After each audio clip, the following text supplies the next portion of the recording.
주님께서 여러분과 함께 또한 사제의 영과 함께 루카가 전한 거룩한 복음입니다. 주님 영광 받으소서. 그때 예수님께서 제자들에게 말씀하셨다. 예루살렘이 적군에게 포위된 것을 보거든 그곳이 황폐해질 때가 가까이 왔음을 알아라. 그때 유다에 있는 이들은 산으로 달아나고 예루살렘에 있는 이들은 거기에서 빠져나가라. 시골에 있는 이들은 예루살렘으로 들어가지 마라. 그때가 바로 성경에 기록된 모든 말씀이 이루어지는 징벌의 날이기 때문이다. 불행하여라. 그 무렵에 임신한 여자들과 젖먹이가 딸린 여자들.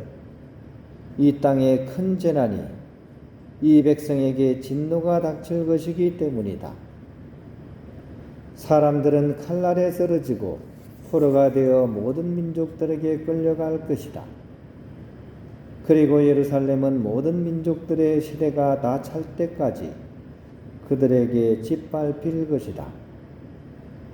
그리고 해와 달과 별들에는 표징들이 나타나고 땅에서는 바다와 그 센 파도 소리에 자지러진 민족들이 공포에 휩싸일 것이다.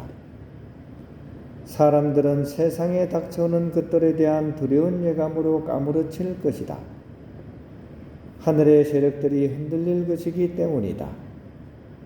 그때 사람의 아들이 권능과 큰 영광을 떨치며 구름을 타고 오는 것을 사람들이 볼 것이다. 이러한 일들이 일어나기 시작하거든 허리를 펴고 머리를 들으라. 너희의 속량이 가까웠기 때문이다. 주님의 말씀입니다. 그리스도님 찬양합니다. 네, 평화를 빕니다. 혹시 독서 복음 읽는 소리 잘 들리세요? 네. 소리가 좀 적지 않습니까? 괜찮아요? 네, 지난 주일날 이렇게 하고 좀 조정을 했더니만 제가 듣기에는 좀 너무 작게 들리는 것 같아서 여러분 청력이 좋으시군요. 이번 주 내내 사실은 이렇게 인중 34주간이다 보니까 대림 전에 그죠? 종말론에 관한 내용이 계속 나옵니다. 그래서 신부님들한테는 사실 고난의 주간이에요. 일주일 내도록 거의 같은 복음을 가지고 이렇게 해야 되니까 참 이렇게 얘기했다가 저렇게 얘기했다가 그죠? 돌려막기 한다고 막 정신이 없습니다. 그죠? 차라리 빵주간은 나아요. 그죠? 빵주간은 어떤 날은 팥빵으로 하고 어떤 날은 찐빵으로 하고 그렇게 하면 되는데 이거 정말로는 거의 똑같은 얘기니까 무슨 얘기를 이렇게 해도 저렇게 해도 그죠?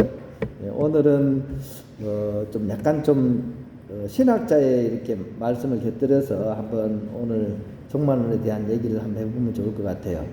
오늘 복음을 통해서 예수님께서 세상 종말에 펼쳐질 그런 현상을 이렇게 쭉 소개하고 계십니다. 이 날이 우리 인생의 최대의 날이요, 또 가장 행복한 날이 될 수 있도록 열심히 준비를 하라고 예수님께서는 사실 이 말씀을 우리에게 주고 계시는 겁니다. 그렇다면 이 말씀들을 우리가 기억하면서 어떻게 살아가는 것이 우리가 가장 잘 준비하는 것일까? 그 내용이 오늘 복음 속에 한 구절로 이렇게 요약이 되어 있습니다. 허리를 펴고 머리를 들어라. 지금도 한 10분 정도가 허리가 굽었어요. 그죠? 허리 펴십시오. 허리를 펴고 어떻게? 머리를 들어라. 그래도 부정하신 분이 계시네요. 그죠? 부정해서 그렇습니다. 그래서 제가 강요하는 게 아니고요. 그죠? 이렇게 기억을 하시라는 겁니다. 종말을 맞이하는 우리 삶의 자세가 허리를 펴고 머리를 들어라. 즉, 종말에는 우리가 생각하는 것보다 더 큰 어려움이 있을 수도 있어요. 그죠? 공포에 휩싸여서 웅크리기가 쉽다는 얘기입니다.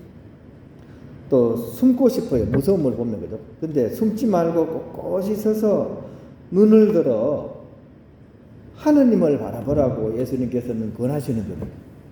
왜 허리를 꼿꼿이 세우고 머리를 들어야 될까요? 하느님을 보라는 이야기입니다. 왜냐하면 종말의 그날이 내 삶의 파괴로서 끝나는 날이 아니기 때문입니다. 그것을 위해서 종말이 주어지는 것이 아니기 때문입니다. 오히려 내 신앙생활이 새롭게 창조될 것이라는 그런 약속이 이 말씀 속에 들어가 있습니다. 속량이라고 하죠. 속량. 속량이 뭡니까? 풀어주는 거죠. 묶인 것을 풀어주는 거죠. 내 삶의 속량이 바로 이 종말을 통해서 이루어진다는 것입니다. 신학자인 테일러드 샬르댕은 이렇게 얘기합니다. 세상의 종말은 집단적인 죽음이나 멸망이나 결별이 아니라 하나의 변형이 될 것입니다 라고 얘기를 합니다. 곧 인간의 종말은 분열이나 죽음이 아니라 새로운 변화와 새로운 탄생이 될 것이라는 이야기입니다. 따라서 대재앙이 아니라 오히려 정신적인 역전이 될 것입니다 라고 표현을 하십니다. 즉 우리의 정신은 역전되고 다른 영역으로 들어갈 것이며 세계는 순간적으로 변모할 것입니다.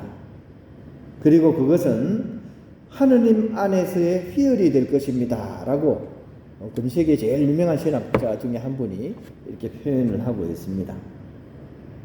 그러니까 우리의 종말은 외부에서 어찌어찌해서 우당탕탕탕탕 이루어지는 그런 사건이 아니라 오히려 내 삶의 자리에서 내 안에서 이루어지는 변모라는 것입니다.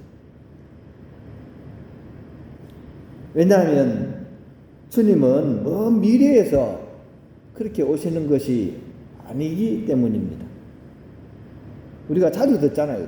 그분은 이미 오셨고 또 나는 이미 오신 그분과 함께 완성의 때를 향해서 나아가고 있다는 사실입니다. 우리가 이 마지막 종말론의 개념을 그죠? 물론 상징적인 표현이죠. 구름을 타고 오시는 예수님을 기다리지만 그죠? 사실은 내가 그분과 함께 내 삶의 완성을 향해서 나아가는 측면을 얘기하는 겁니다. 이것을 우리가 잘 알아들어야 돼요. 그러니까 맞아들이는 거죠. 그러니까 맞아들이는 자세를 오늘 복음을 통해서 오늘 예수님 얘기하시는 겁니다. 그래서 허리를 펴고 머리를 들어야 하는 겁니다. 이것이 굉장히 중요하죠. 그죠? 삶의 자세 중에도 뭐 하다못해 물리적으로라도 허리를 펴고 고개를 드는 것은 굉장히 중요합니다. 운동할 때도 어떻습니까? 운동할 때, 운동 배울 때 강사님들이 똑같이 하는 얘기가 뭡니까? 자세가 좋아야 돼. 자세가 좋아야 돼. 허리가 왜 자주 아프죠? 자세가 비뚤면 허리가 아픕니다. 왜냐하면 무게 균형이 골고루 오지 않고 삐딱하게 있으니까 디스크 한쪽이 눌리는 거예요. 그래서 그쪽이 터지면 허리병 나는 거 아닙니까? 자세가 굉장히 중요합니다. 운동도 마찬가지죠. 그죠? 자세가 올바래야지 부상이 없습니다. 그런데 막 자기 성질에 막 내 멋대로 하다 보면 이내 고장이 납니다. 종말론의 측면도 마찬가지입니다. 우리가 그분을 맞이할 자세가 좋아야 합니다. 마음의 문을 열고 오늘 복음을 통해서 말씀하시는 허리를 펴고 머리를 들으라 하는 이 말씀을 우리가 마음에 새기면서 내 삶 가운데서 언뜻 기억하시기 바랍니다. 자칫 잘못하면 내 생각에만 막 사로잡히고 그죠? 내 욕심에만 사로잡히기 쉽습니다. 그럴 때 어떻게 한다고요? 허리를 펴고 머리를 들으라. 그러면 누가 보입니까? 하느님이 보입니다. 항상 내 삶을 어떻게 하느님과 함께 살아갈 수 있어요. 그것이 우리가 종말론을 이렇게 대하는 우리의 삶의 자세이고 우리는 그것을 통해서 우리에게 오시는 그런 예수님을 잘 맞아들일 수 있다는 사실 우리가 꼭 기억했으면 좋겠습니다.